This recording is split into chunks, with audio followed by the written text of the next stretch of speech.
Hello everybody, I hope everyone is enjoying their Friday. It looks like a rainy weekend ahead. It's raining here where I am, which is near Bridgewater, a place called Asitu'lisk. You may have heard of it. It used to be called Windhorst Farms. Really great spot. Here some trails in the old growth forest, and it's just a beautiful setting here for a board retreat with Engage Nova Scotia. I've been on the board there now for 5 or 6 years, I guess, and we're doing some strategic planning, so we thought we'd get away and slow down a little bit and have those kind of conversations. So it's a great location for that. Just wanted to mention that I'm not going to be doing a Rodgers Brief video this week, but I will be doing the Sunday night show with Paul Palango and Jordan Bonaparte on the Sunday night show. So join there on Sunday night at 9:15 live on YouTube. I know Paul sent around a few stories, and one of them for sure is going to be the Mass Casualty Commission. People that followed that will remember the Onslow Belmont shooting. Well, there's a decision now on whether those officers are going to be charged, so we'll be talking about that among other things.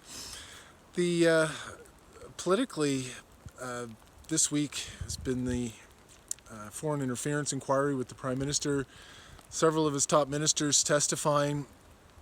The Prime Minister, the biggest takeaway from that is, contrary to what his Chief of Staff said last year, it appears that the Prime Minister doesn't actually read many of his briefing notes. So hard to know whether he was trying particularly hard to become informed about some of the intelligence that was coming his way from CSIS. But the other takeaway certainly is that our election integrity, this bureaucratic mechanism set up to look after election integrity, the threshold for them intervening or making any kind of public statement is way too high. It was known to them that there was election interference taking place in certain ridings, nomination meetings, these things, and they didn't tell anybody about it.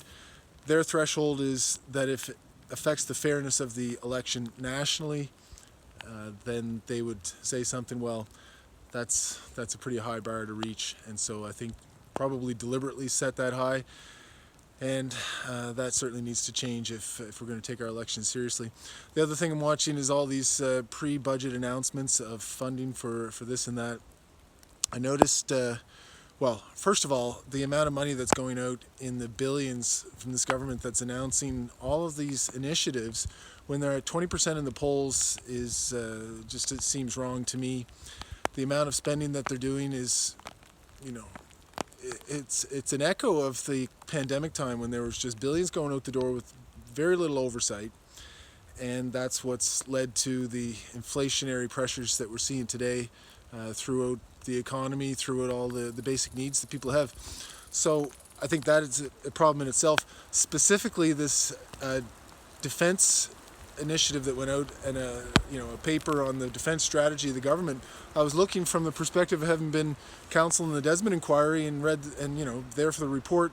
Is there going to be anything about the Desmond Inquiry itself? No is the answer. It was not referenced in the report. Okay, one of the main sort of things that the federal government was supposed to be doing from that inquiry was ensuring that health records are transferred from the federal system to the provincial systems. Nothing on that mentioned in the document as well, although lots of other initiatives and money being spent. So disappointing in that, but watching to see when the budget comes down, when it actually comes down, what the size of the deficit is going to be, and we'll keep an eye out for all those things. So anyway, I'm going to go enjoy myself here at Asitu'lisk near Bridgewater, beautiful part of the province, and look forward to seeing everybody following on Sunday night show at 9:15 on YouTube. So we'll see you there, and I'll be back next week with another Rodgers Brief. So thanks, and I hope everybody has a great weekend.